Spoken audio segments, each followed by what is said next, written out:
한 주간 평안하셨습니까? 성경관통 그리스도 중심 성경 읽기 6주차 강의입니다. 오늘부터 2주간은 레위기를 함께 공부해 보도록 하겠습니다.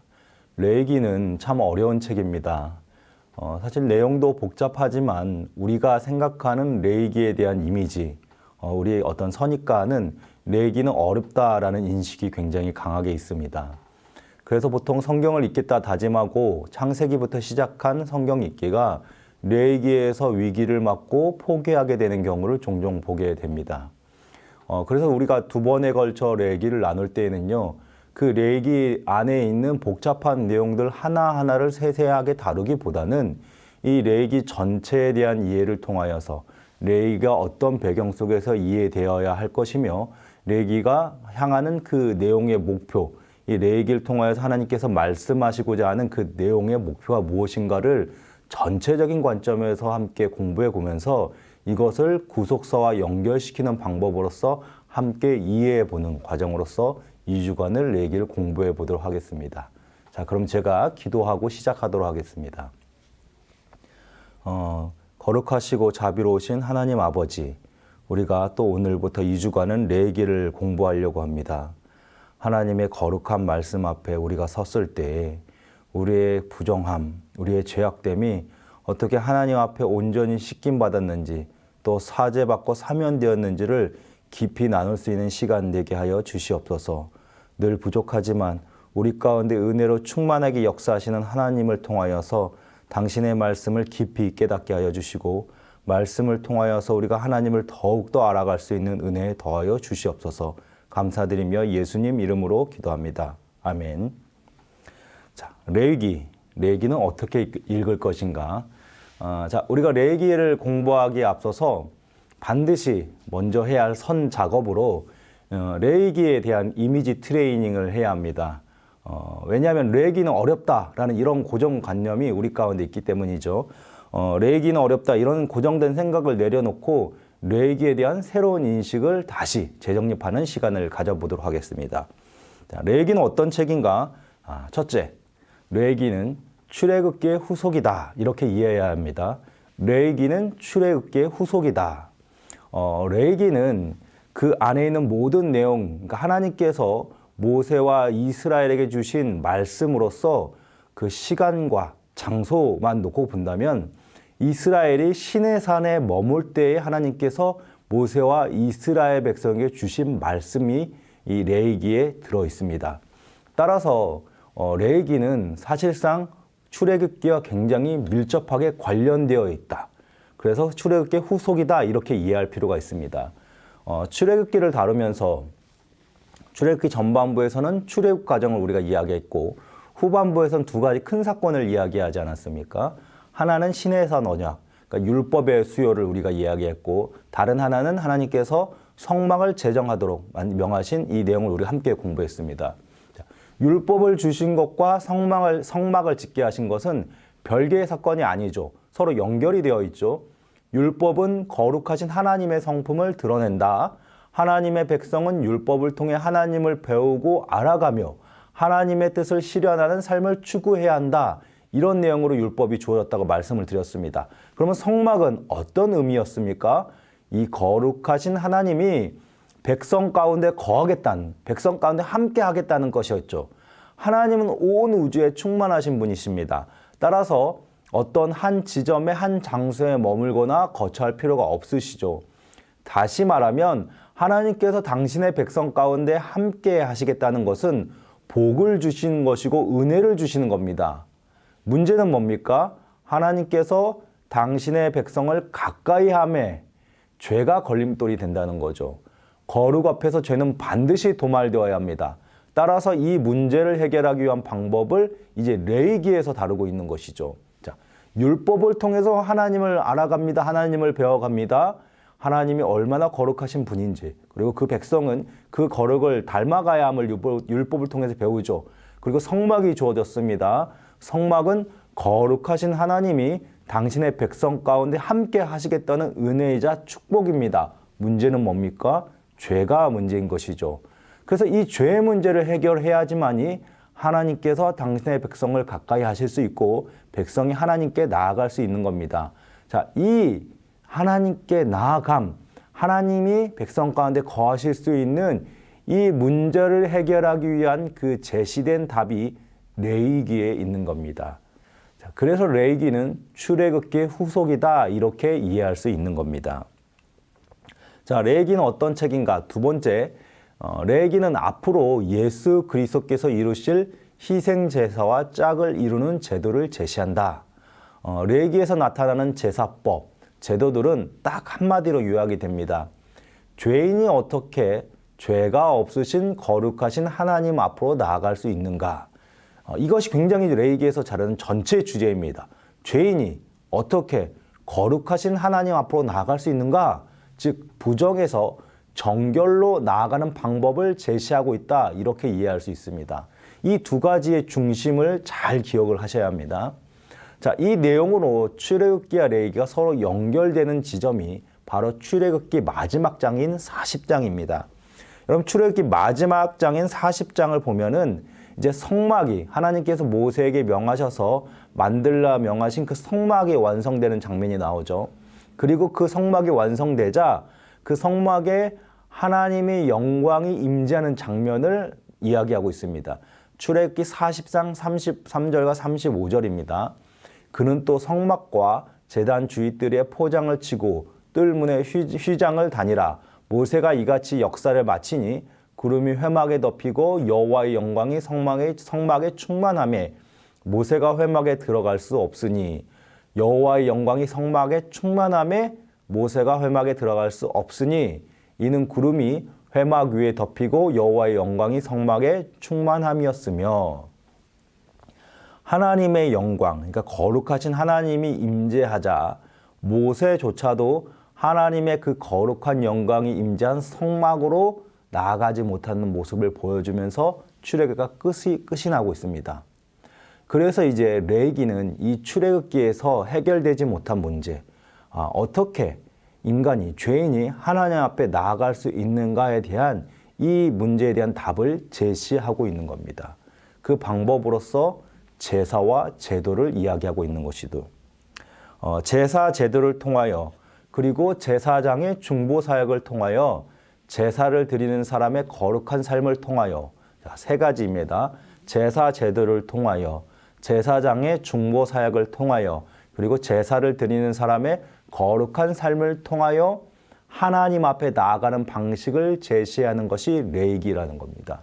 즉 구원받은 하나님의 백성들이 하나님과 어떻게 교제할 것인가, 어떻게 하나님의 성품을 닮아 바르게 살 것인가, 이것이 레위기의 주요한 교훈이라는 것입니다. 자, 출애굽기에서 율법과 성막을 이야기한 것에 대한 후속으로서 이해할 만한 충분한 근거가 제시되고 있는 것이죠. 그래서 레위기 첫 장에서 먼저 다루고 있는 것이 무엇입니까? 제사법입니다. 희생제사이죠. 왜 희생제사가 필요합니까? 죄에 대한 책임을 묻는 것이죠. 아담의 행위 언약, 먹는 날에는 반드시 죽으리라.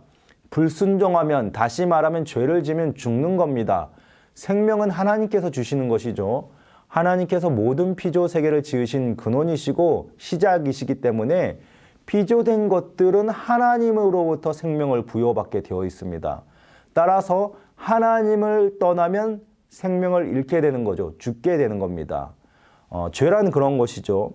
하나님과의 그 영원한 분리, 생명으로부터 이탈이 죄입니다.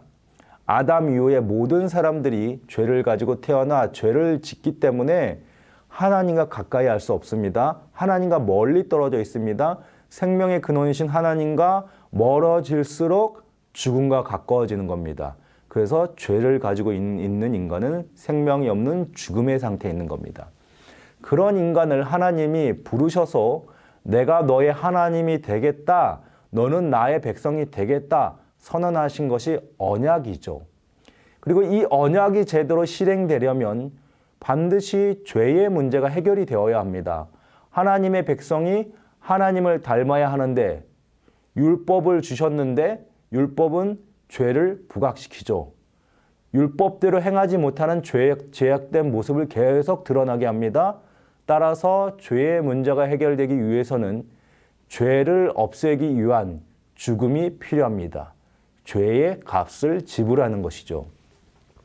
여기에 희생 제사가 있는 겁니다. 제물에 제사자의 죄를 전가하는 방식을 통해 죄에 대한 값을 치르는 게 희생 제사입니다. 레위기는 출애굽기의 후속이라고 말씀드렸죠.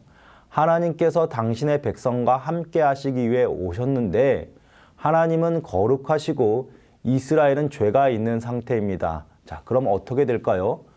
거룩 앞에서는 죄가 도말됩니다. 거룩 앞에서 죄는 존재할 수가 없는 겁니다. 하나님의 임재로 말미암아 당신의 죄악된 모든 백성이 죽는 결과를 나타낼 것입니다. 그래서 하나님은 이 죄의 문제를 해결하기 위한 절차를 마련하신 것이죠. 다시 말하면 당신의 백성이 거룩한 하나님 앞에 있어도 살 수 있는 방법을 마련하신 것이죠. 그것이 제사법이고 그 제사법에 관련된 내용을 다룬 것이 레위기라고 하는 겁니다. 그래서 여러분들이 레위기를 읽을 때 가장 먼저 이 제사법에 대한 개념을 분명하게 이해를 해야 합니다.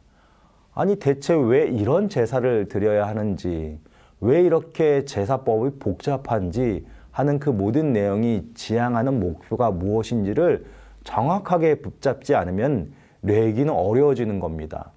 오늘날 이 시대를 살아가는 나와는 너무 동떨어진 저 중동의 이스라엘이라는 나와 전혀 상관없는 사람들의 고대의 어떤 관습법 정도로만 이해돼서 굉장히 어렵게 다가오는 겁니다. 이 죄의 문제가 해결돼야 하는 것은 단순히 이스라엘뿐만 아니라 오늘날 우리 사실 모든 사람에게 적용되는 것이기 때문에 매우 중요한 것이죠. 우리 모두는 하나님 앞에서 죄인이기 때문입니다. 레위기의 제사법은 죄인된 이스라엘이 거룩하신 하나님 앞에 나아가는 방법을 제시하지만 이것이 동시에 저와 여러분 같은 죄인이 어떻게 하나님 앞에 나아갈 수 있는가 하는 이 문제를 같이 보여주고 있는 겁니다. 이스라엘은 제사법을 통해 제시된 죄가 용서받는 방식으로 성막을 통해 이스라엘에 임재하신 하나님 앞에 나아가지만 사실 이 제사법이 향하는 최종 목적지는 어디입니까? 예수 그리스도입니다. 예수 그리스도가 우리 죄를 대신 전가받고 대신 짊어지고 죽는 희생제사를 통하여 우리의 죄가 용서받는 이 모습을 이 레위기의 제사법이 향하고 있는 겁니다. 죄인인 우리는 예수 그리스도를 통해 하나님 앞에 나아갈 수 있게 되는 이 원리를 레위기가 알려주고 있는 것이죠. 자, 그럼 레위기를 감싸고 있는 전체 그 주제, 이 부정에서 정결로 나아가는 방법에 대해서 한번 다뤄보도록 하겠습니다. 인간의 창조 목적은 하나님과 더불어 기쁨의 교제를 누리는 것입니다. 이것이 에덴에서 아담에게 주어진 삶의 전방위적인 목적입니다. 아담은 에덴에서 어떤 피조물보다 하나님의 창조된 목적을 반영할 수 있게 지어진 존재이죠. 그러니까 어떤 피조물보다 더 우월하게 지어진 아담은 하나님께서 창조하신 이 창조의 목적을 가장 분명하게 드러낼 수 있도록, 반영할 수 있도록 지어진 존재였습니다. 그것이 창조된 세계를 하나님을 대신하여 다스리고 지배하라는 명령을 수행하는 것으로 드러나게 되었죠. 그래서 이 명령을 잘 수행함을 통하여서 하나님께 영광을 돌리고 하나님께서 만들어진 창조 세계의 그 복을 누림으로 하나님과 그 깊은 교제를 하는 것이 아담이 지어진 목적인 겁니다. 이것이 하이델베르그 요리문답이나 웨스트민스터 컴패션, 웨스트민스터 소요리 문답에서도 잘 드러나 있습니다. 자, 하이델베르크 요리문답 제6문을 보시면요, 이런 질문이 있습니다. 하나님께서 본래 인간을 사악하고 불의하게 지으셨습니까? 아닙니다. 하나님께서는 인간을 자기의 형상대로 선하게, 즉 의롭고 거룩하게 창조하셨습니다. 그리하여 창조주 하나님을 바르게 알고 온 마음을 다하여 사랑하며 그의 영광과 존귀를 위하여 그와 함께 영원히 행복하게 살도록 하셨습니다. 자, 사람의 창조 목적을 무엇이라 이야기하고 있습니까? 하나님의 형상대로 지음받은 인간은 하나님의 형상대로 선하고 의롭고 거룩하게 창조되었는데 이것을 통하여서 하나님을 바르게 알고 하나님을 온 마음을 다하여 사랑하고 이것을 통하여 그의 영광과 존귀를 드러내 하나님과 함께 행복하게 살도록 지음받은 것이 사람의 지음받은 창조의 목적이라고 이야기하고 있습니다. 자, 또한 웨스민스터 소요리 문답 제1문에서는 사람의 제일 되는 목적이 무엇인가? 라는 질문에서 사람의 제일 되는 목적은 하나님을 영화롭게 하는 것과 영원토록 그를 즐거워하는 것이다. 이렇게 이야기하고 있습니다. 즉 하나님과 교제를 위해서 사람은 지음받았다. 이렇게 이야기하고 있죠. 인간은 하나님과 함께하는 것을 목적으로 지음을 받았습니다. 하나님의 구속 역사가 죄로 무너진 창조의 질서를 회복하는 것이라면 신의 산에서 언약을 맺으시고 성막을 통해 친히 임재하신 사건은 에덴에서 실패한 그 창조주와 피조물이 함께하는 그 원래의 목적이 회복되는 것이죠. 그것을 가시적으로 다시 느낄 수 있게 해주는 것이 이 출애굽기에서 율법의 수요와 성막의 제정이며 또 레위기에서 하나님 앞에 나아가는 모습이라고 하는 겁니다. 쉽게 말하면 컴백홈입니다. 그러니까 집에서 내쫓김을 당한 자녀들을 다시 집으로 드리기 위해서 아버지가 직접 찾아 나선 사건이 구속의 사건인 겁니다. 쫓겨난 자녀들은 집으로 돌아오기 위해서는 그 쫓겨난 원인이 해결이 되어야겠죠. 그 원인이 죄라고 한다면 죄가 해결되어야 다시 집으로 자녀들이 돌아올 수 있습니다. 그런데 문제는 그 죄의 문제를 자력으로 해결할 수 없기 때문에 아버지가 하나님께서 친히 쫓겨난 자녀들이 있는 곳으로 오셨으며 그들을 맞아들이기 위해서 친히 십자가를 지셨다는 것이죠. 이것이 구속사 사건입니다. 이것이 성경 전체가 지지하는 구속사의 스토리이며 레위기는 이 구속사의 스토리에서 무엇을 말하고 있냐면 어떻게 그 자녀가 돌아올 수 있는가의 한 단면으로서 죄가 해결되고 다시 하나님 앞에 부정한 자들이 정결한 모습으로 나아갈 수 있는 그 방법을 제시하고 있다라고 하는 겁니다. 여기서 돌아올 집을 성막으로 표현이 되는 것이고 돌아오는 방식이 제사법과 제사장의 역할 등으로 나오는 제도들인 겁니다. 그러니까 구약의 제사는 완전한 죄의 문제를 해결할 수는 없지만 어떻게 그것이 가능한가? 어떻게 그것이 이루어질 수 있는가의 그 방식을 보여주고 있는 것이죠. 그래서 레위기는 딱 세 가지 주제로 이야기할 수 있습니다. 첫째, 제사.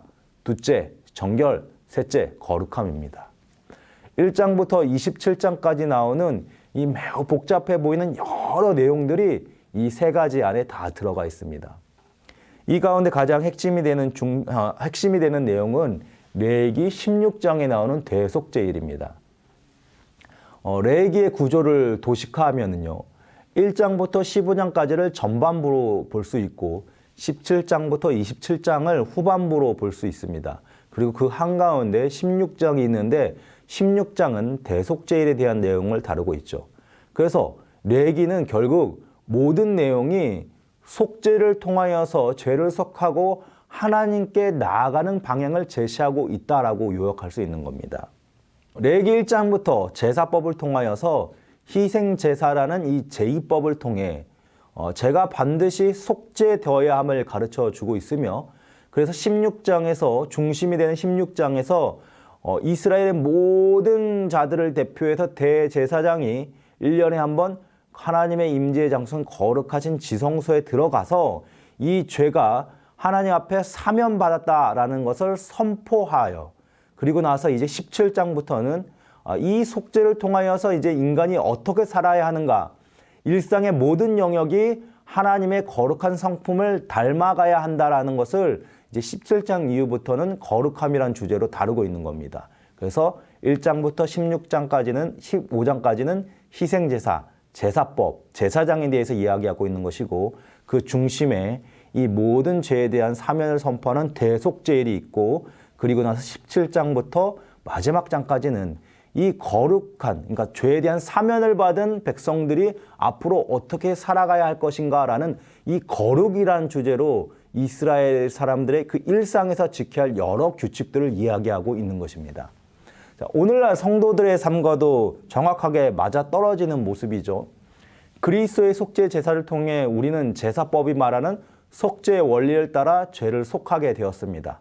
이제 우리는 예수 그리스도를 통하여서 이 죄가 없다 하나님 앞에 인정을 받았죠. 이 속죄를 통해 우리는 영원한 제사함을 받았습니다. 이것을 칭의라고 할 수 있는 것이죠. 자, 그리스도를 통해 우리는 의롭게 되었기 때문에 이제는 의롭게 된 자들이 일상에서 우리가 살아가는 모든 영역에서 하나님을 닮아 거룩하게 살아가는 것, 거룩함을 추구하는 것만이 우리 삶의 목적으로 이제 부여받은 것이죠. 그것이 성결한 삶인 것입니다. 날마다 하나님과 깊은 교제를 누리며 그분을 닮아가는 삶을 지향하는 것이 구원받은 성도들의 삶인 것이죠. 이것을 성화의 영역이라고 할 수 있습니다. 자, 앞부분은 칭입니다. 속죄를 통하여서 그리스도의 그 희생제사, 죽음을 통하여서 십자가의 죽음을 통하여서 죄인인 우리가 이제는 죄가 없다. 하나님 앞에 이제 인정을 받았습니다. 자, 그러면 이제 우리는 어떻게 해야 합니까? 하나님께 죄가 없다. 하나님의 백성으로 우리는 불림을 받았기 때문에 하나님을 닮아가는 거룩한 삶을 매일매일의 삶에서 추구해야 합니다. 이것이 성화라고 하는 겁니다. 자, 이로써 레위기의 주제처럼 죄인이 어떻게 거룩하신 하나님께 나아갈 것인가, 하나님과 어떻게 교제를 회복할 것인가 하는 그 원리를 레위기는 구조적으로 우리에게 가르쳐주고 있는 겁니다. 이것을 다시 말하면 속죄는 곧 하나님과 관계의 회복, 하나님과 화해됨, 하나님과 다시 하나됨을 이야기하고 있는 것입니다. 그래서 레위기의 중심이 되는 16장에서는 이것을 상징적으로 대속죄일에 대제사장이 성막의 가장 안쪽인 가장 거룩한 장소인 하나님의 임재의 상징인 지성소에 들어가는 것으로 표현하고 있는 것이죠. 그래서 이 지성소에 들어가서 그가 하나님 앞에 거룩하신 하나님 앞에 죽임당하지 않고 살아나옴을 통하여서 모든 죄인이 하나님 앞에 이렇게 용납받았다. 우리의 죄가 거룩하신 하나님 앞에 용납받았다, 씻김받았다라는 것을 이 대속죄일의 내용을 통해서 알려주고 있는 겁니다. 이 대속죄일을 지나고 나서 레위기 17장부터 마지막 장까지는 이스라엘은 이제 하나님과 더불어 사는 삶을 어떻게 살 것인가를 이야기하고 있는 것이죠. 그것이 곧 일상에서의 거룩입니다. 그러니까 거룩은 과정인 것이죠. 어떤 과정이냐면 하나님과 교제라는 이 최종 목적을 이루기 위한 과정인 겁니다. 그리고 거룩하기 위해서는 반드시 피를 통한 속죄가 이루어져야 합니다.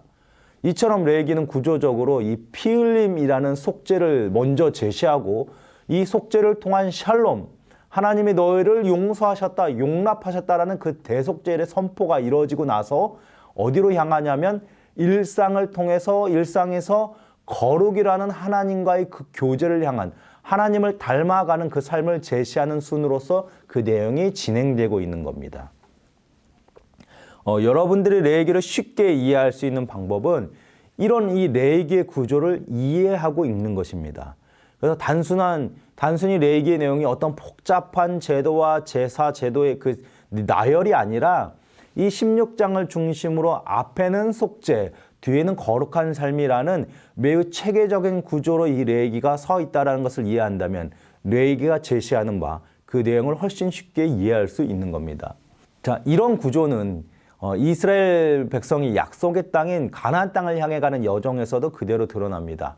자, 이스라엘은 애굽에서 나오는 홍해를 건너 광야에 들어섭니다. 그리고 광야를 지나 시내산에 도착하죠. 시내산은 어떤 장소입니까? 언약을 맺는 장소이며 율법을 수여받은 장소이죠. 레위기는 이 시내산에서 받은 율법에 대한 내용을 다루고 있습니다. 그 안에 성막이 있죠. 그리고 이 성막이 이스라엘 진영 가운데 지어진 후에 이들이 다시 가나안 땅을 향해 가는 광야의 여정을 시작합니다. 자, 광야 여정, 시내산, 성막, 시내산, 광야 여정, 이런 구조가 보이실 겁니다. 이 구조가 결국 레위기의 구조와도 맥을 같이 하는 것이죠. 앞서 말씀드린 대로 16장의 이 대속죄를 중심으로 앞에는 속죄, 뒤에는 거룩이라는 주제가 있다고 말씀드린 것처럼 출애굽한 이스라엘의 상태는 아직 하나님의 백성으로 정식으로 하나님 백성이 되지 못했습니다. 시내산에서 언약을 통해 그들은 하나님의 백성이 되죠. 율법의 수요는 하나님의 백성이 되었다는 의미입니다.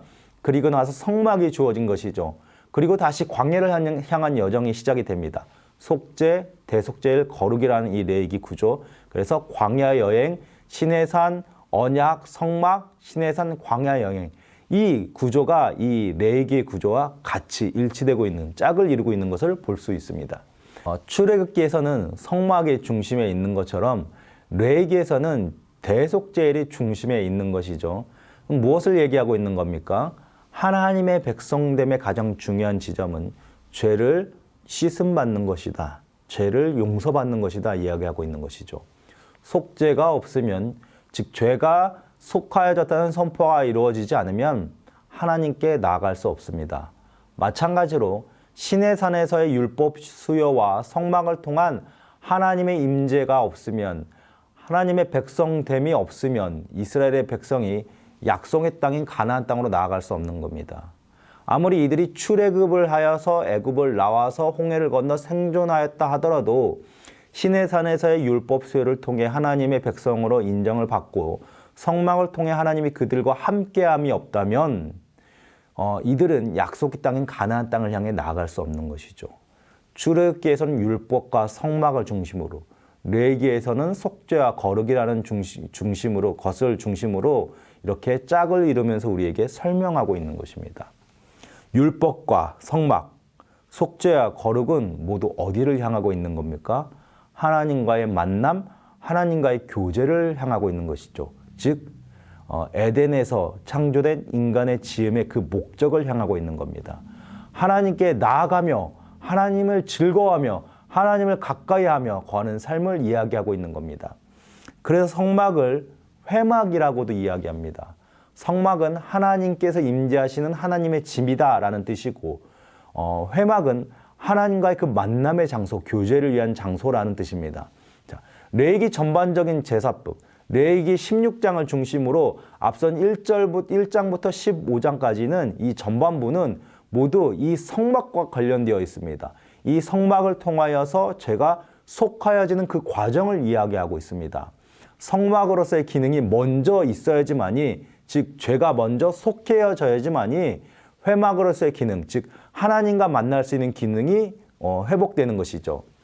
출애굽기에서는 성막으로서의 기능으로만 끝이 났죠. 자, 성막이 지어지고 하나님의 임재의 상징인 영광이 가득하자 모세가 들어가지 못하는 모습으로 출애굽기 내용이 끝났다고 말씀드렸습니다. 자, 모세가 들어가지 못하면 이스라엘 가운데 아무도 들어갈 수 없는 겁니다. 모세는 이스라엘을 대표하는 상징적인 존재이죠. 모세조차 들어가지 못했다는 것은 이스라엘 백성 가운데 아무도 하나님께 나아갈 수 없다라는 겁니다. 이것은 다시 말하면 인간의 끔찍한 현실을 보여주는 것이죠. 하나님께서 친히 인간과 함께 하시고자 땅에 자신의 처소를 정하시고 당신의 백성을 부르셨지만 그들 중 어떤 인간도 하나님께 나아갈 수 없다라는 그 끔찍한 현실을 보여주고 있는 겁니다. 사실상 출애굽기는 40장을 마무리하면서 이 충격적인 내용을 우리에게 이야기하고 있습니다. 그리고 우리에게 이런 메시지를 던지고 있는 것이죠. 어떻게 하나님 앞에 나아갈 수 있는가? 자, 굉장히 단순하지만 이것을 이루어내는 것이 인간 편에서는 불가능한 어려운 질문인 것이죠. 이제 여기서 레위기가 등장하는 것입니다. 출애굽기는 어떻게 모세조차도 하나님 앞에 나아갈 수 없는데 과연 누가 하나님 앞에 나아갈 수 있는가? 어떻게 인간이 하나님 앞에 나아갈 수 있는가? 이런 질문을 던지면서 막을 내리고 이제 레위기에서는 자, 성막을 통하여서 그 하나님 앞에 나아갈 수 있는 이 회막의 기능이 어떻게 가능한가를 소개하고 있는 겁니다. 하나님께 나아가는 방법을 제시하고 있는 것이 레위기라고 하는 겁니다. 출애굽기 마지막에 다룬 성막을 중심으로 말이죠. 성막에서 드리는 제사를 통해 속죄가 진행되어야 하나님과 인간이 만나는 장소인 회막으로서의 기능이 가능해진다. 이것을 레위기가 말하고 있다라고 하는 겁니다. 출애굽기 레위기의 관계가 이제 이해가 되시나요?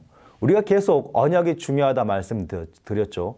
언약은 무엇을 이야기하냐면 하나님이 반드시 하나님을 떠난, 죄를 지어 하나님을 떠난 인간을 하나님의 품으로 데리고 오겠다는 약속이 언약입니다. 그 약속을 실행하기 위해 하나님은 노아를 통해 노아 언약을 맺으셨고, 아브라함을 통해 종주권 언약을 맺으셨고, 또 모세와 이스라엘 백성을 통해 시내산 언약을 맺으심으로 계속 당신의 백성을 불러오시는 겁니다. 그리고 이 언약이 완성되려면, 다시 말하면 하나님께서 의도하신 죄를 지어 하나님을 떠난 인간을 다시 하나님께로 데리고 오려면 죄를 반드시 속해야 하는데, 그 죄를 속하기 위해서 속죄가 필요한 겁니다. 그 속죄의 최종은 무엇입니까? 바로 예수 그리스도가 자신의 몸을 바쳐드린 희생제사인 것이죠. 따라서 출애굽기의 성막과 레위기의 제사법은 하나님께서 반드시 인간을 당신의 품으로 돌려오시겠다라는 이 언약을 위한 장치인 것이며 과정인 것이죠. 그래서 성막과 제사법은 앞으로 오실 예수 그리스도를 드러내는 예표적인 장치가 되는 겁니다. 이 언약을 이루실 최종자 예수 그리스도를 드러내고 있는 것이죠. 구약의 성막은 하늘에 계신 하나님의 처소인 하늘 성막의 모형이며 완전한 성막이 아닙니다. 임시적인 것이죠. 백성들이 하나님을 만나러 오는 그 회막의 기능이 온전히 이루어지려면 이들은 날마다 성막으로서의 그 기능인 제사를 먼저 드려야 합니다. 또 제사법은 어떻습니까? 구약의 제사는 이스라엘 백성들의 죄를 완전히 속하지 못했습니다. 구약의 희생제사는 죄인을 죄에서 완전히 구원하지 못한다는 겁니다. 날마다 하나님 앞에 나아가기 위해서 날마다 제사를 드려야 했습니다. 임시적인 처방인 것이죠. 따라서 완전한 제사인 그리스도의 희생제사가 필요하다는 것을 드러내고 있으며, 그리스도를 통한 완전한 속죄를 기대하게 만드는 것이 이 구약에서 레위기에서 이야기하는 성막과 제사법, 제도의 여러 가지 내용이라는 것을 알 수 있는 것입니다. 자, 성막과 회막. 이제는 좀 레위기 1장부터 10장까지의 내용을 좀 전반적으로 다뤄보도록 하겠습니다. 거룩하신 하나님과 교제하기 위해서 거룩하게 되려면 죄는 어떻게 처리해야 합니까? 레위기 17장 11절은 이 거룩의 원리를 이렇게 이야기합니다. 육체의 생명은 피에 있음이라 내가 이 피를 너희에게 주어 제단에 뿌려 너희의 생명을 위하여 속죄하게 하였나니 생명이 피에 있으므로 피가 죄를 속하느니라. 이 거룩의 원리를 피 혹은 생명으로 설명하고 있습니다. 피는 곧 생명입니다.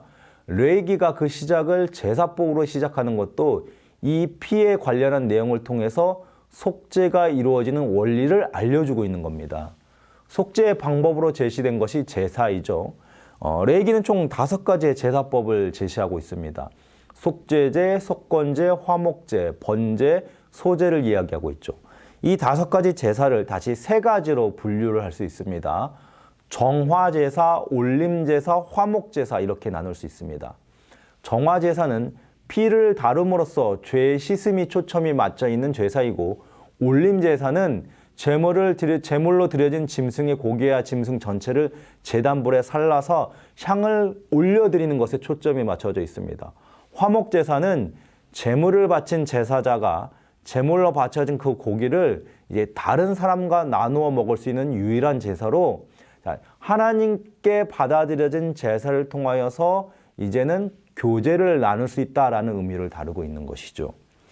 이를 종합해 보면은 제사에는 속죄, 봉헌, 칭교라는 원리가 작동하고 있는 것을 알 수 있습니다.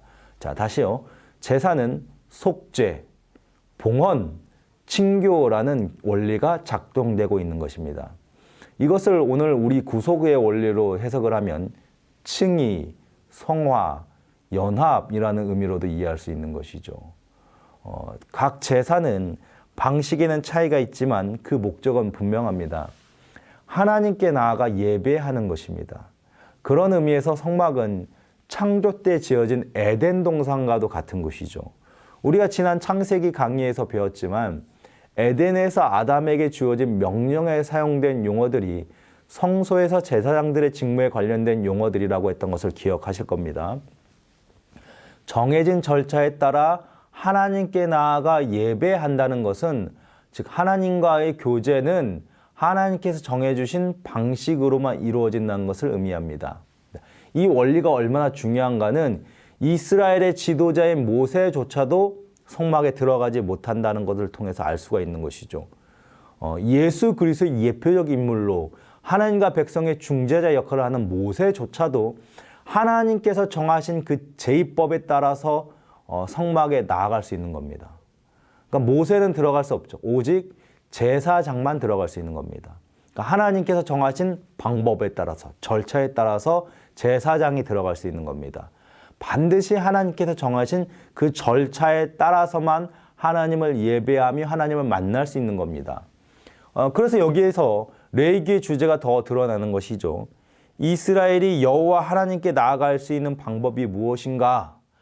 죄진 인간이 하나님께 나아갈 수 있는 유일한 방법은 그분이 제시하신 방법 외에는 없다. 인간이 하나님께서 정하신 방법을 통해 하나님 앞에 나아갈 때 회막은 곧 성막이 된다. 이것이 레위기 전체를 아우르는 핵심 주제인 것입니다. 자, 다시 제사법으로 돌아와서 레위기 전반부에서 제사법이 나오죠. 구약의 제사 중 가장 빈번하게 드린 제사는 번제와 소제와 화목제입니다. 제사에 있어서 제사장과 제사자의 역할이 확실하게 구분이 됩니다.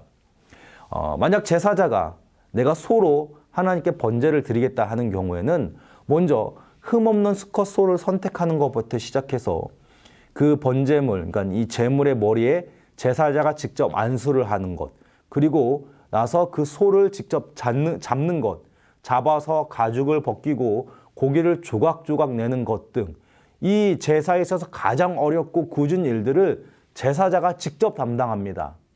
이때 제사장의 역할은 무엇이냐? 잡은 제물의 피를 받아서 그 피를 뿌리는 것과 제물을 태우는 것을 제사장이 합니다. 제물이 선택되고 제물을 선택하고 그 제물이 피를 흘리며 죽는 것, 그리고 태워지는 모든 과정에서 제사자는 직접 자신이 그것에 관여하고 행하고 직접 눈으로 봄으로써 하나님과 자신의 그 관계를 다시금 확인해 보는 것입니다. 거룩하신 하나님 앞에 죄인인 내가 어떤 모습이요, 어떤 위치인가 하는 것을 눈으로 직접 보게 되는 것이죠. 이때 정말로 중요한 규칙은 무엇이냐? 첫째는 제물은 반드시 흠이 없어야 한다는 겁니다. 레위기 1장 3절에서 말하는 흠없는 수컷이라는 말은 가장 좋은 동물을 지칭하는 겁니다.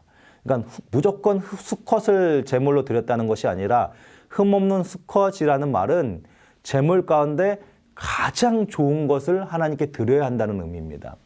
하나님께 드려지는 것은 가장 값진 것이어야 합니다.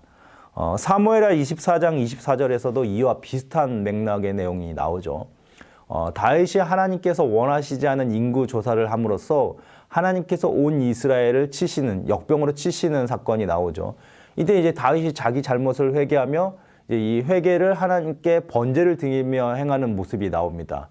그리고 그 번제를 드리는 장소가 아라우나의 타작마당인데 다윗이 그 타작마당을 사서 여호와 하나님께 번제를 드리겠다고 하자 이 아라우나라는 사람이 그냥 쓰십시오, 그냥 드리겠습니다 라고 하는 장면이 나옵니다. 그러자 다윗이 어떻게 이야기합니까? 거부하면서 값없이는 여호와께 번제를 드리지 않겠다고 말합니다. 이것은 왕 대신 하나님께는 가장 값진 것으로만 드려야 한다는 그런 이야기가 아니라 죄를 속하기 위한 제의에 관련된 겁니다. 속죄는 반드시 값을 치러야 한다. 사실 그 값은 사람의 목숨으로도 감당할 수 없는 너무 비싼 값이다. 사실 죄는 죽음이라는 심판 앞에 서 있는 것인데 생명이 담보로 잡힌 죄를 속하기 위해서는 과연 그 무엇으로 그 값을 치를 수 있을까? 이 이야기를 하고 있는 것이죠.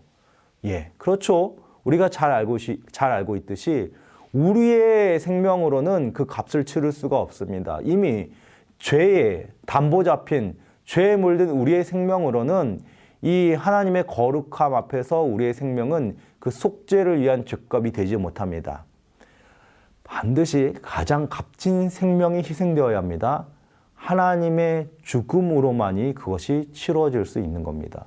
따라서 제사에 있어 가장 값진 흠없는 제물이 드려진다는 것은 결국 이 구속사에 있어서 가장 값진 생명인 예수 그리스도의 생명이 드려지어야 한다는 것을 의미하고 있는 것이죠. 자, 제사에 있어서 두 번째 규칙, 안수입니다. 제사장은 제물의 머리에 안수를 해야 합니다. 그는 번제물의 머리에 안수할지니 그를 위하여 기쁘게 받으심이 되어 그를 위하여 속죄가 될 것이라.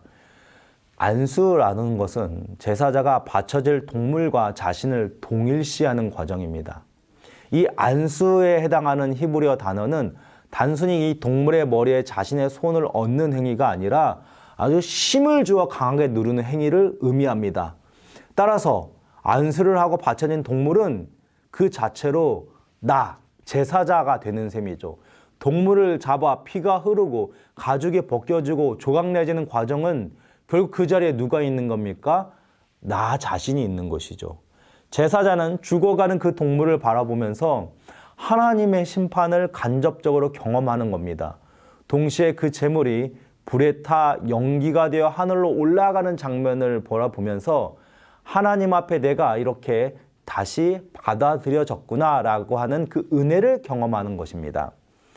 이 두 가지의 규칙을 통해서 드려진 제사는 속죄의 기능으로 하나님 앞에 받아들여집니다. 자, 첫째, 흠없는 수컷, 가장 값진 생명이 필요하다. 두 번째, 안수, 그 제물과 나의 동일시, 사실은 내가 그렇게 죽었어야 하는데 라는 이 의미를 제사의 가장 중요한 원리로 이해할 수 있는 것이죠.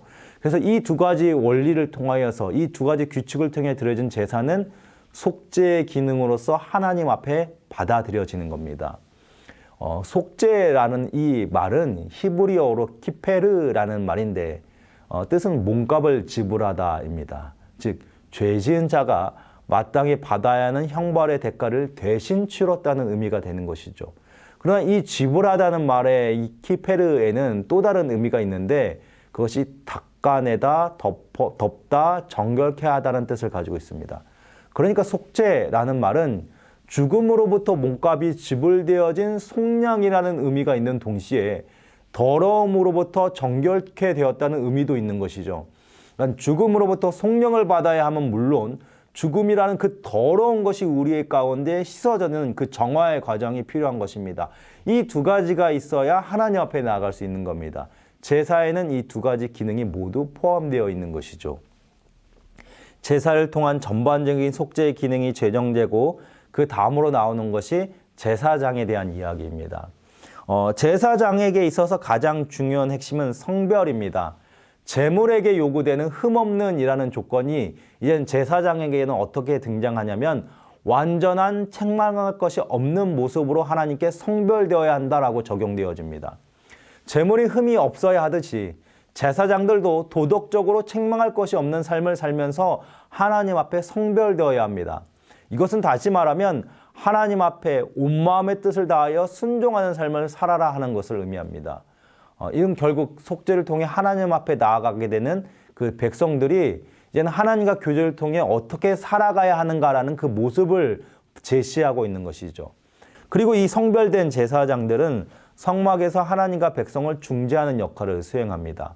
성막은 곧 창세 때의 에덴이라고도 말씀을 드렸습니다. 따라서 성막에서 백성을 대신하는 역할을 수행하는 이 제사장은 결국 아담의 역할을 수행하고 있는 것이죠. 레위기 9장은 제사장 직분에 대한 성별 의식을 통해서 아론이 새로운 아담으로서 역할을 수행하는 것을 이야기합니다. 모세가 이스라엘 전체를 대표하는 중재자 역할로서 예수 그리스도를 예표한다면 제사법에 있어서는 이스라엘을 중재하는 그 역할이 대제사장인 아론에게 있는 겁니다. 아론이 백성을 향하여 손을 들어 축복함으로 속죄제와 번제와 화목제를 마치고 내려오니라 모세와 아론이 회막에 들어갔다가 나와서 백성에게 축복하며 여호와의 영광이 온 백성에게 나타나며 불이 여호와 앞에서 나와 제단 위에 번제물과 기름을 사른지라 온 백성이 이를 보고 소리지며 엎드렸더라. 자, 이 말씀을 자세히 보면요. 여호와의 영광이 나타나며 라고 하면서 온 백성이 이를 보았다라는 표현이 나옵니다.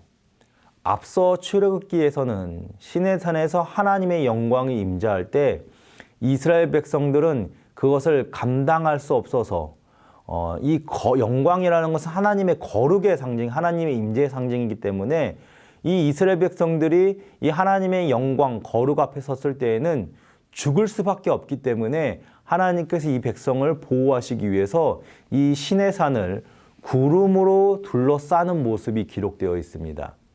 근데 반면에 레위기에서는 이제 백성이 하나님의 영광을 직접 눈으로 목도하는 장면이 나오죠. 무슨 차이가 있을까요?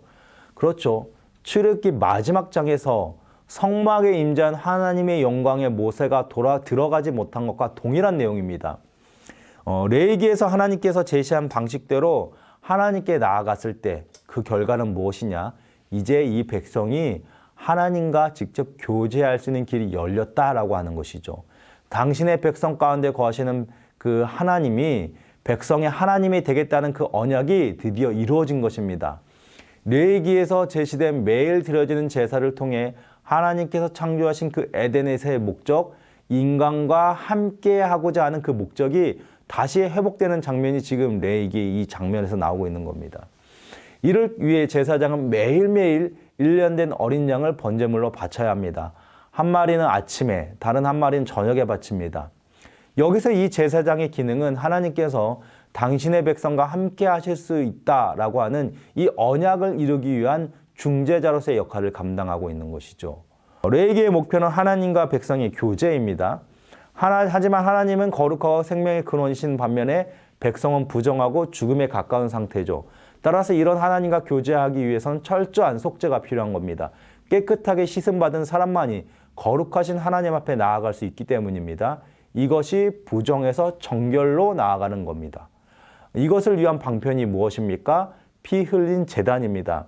하나님은 제사 제도를 통해 인간이 하나님의 임재를 경험할 수 있는 길을 열어놓으신 거죠.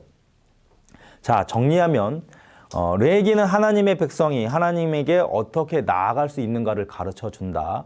이 방식을 통해 하나님의 백성은 하나님과 교제하며 하나님께서 원하시는 삶의 목적인 거룩한 하나님을 닮아가는 거룩한 삶을 성취하는 방향으로 나아갈 수 있다. 이렇게 이야기하고 있습니다.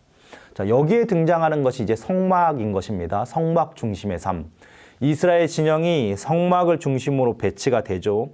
성막이 이들의 중심에 있다는 것은 곧 하나님의 임재 그리고 하나님과의 교제가 백성의 삶에서 가장 중요한 핵심이라는 것을 말해주고 있는 것입니다. 그럼 하나님의 임재를 누리기 위해서는 반드시 죄가 씻어져야 한다고 말씀드렸죠. 제사 제도는 이 문제를 위해서 하나님께서 제시하신 방법이다. 성막에서 드려지는 5가지 제사, 속죄자의 속건제, 화목제, 번제, 속죄, 그리고 이것을 다시 3가지로 분류하면 정화제사, 올림제사, 화목제사 이렇게 말씀드렸죠.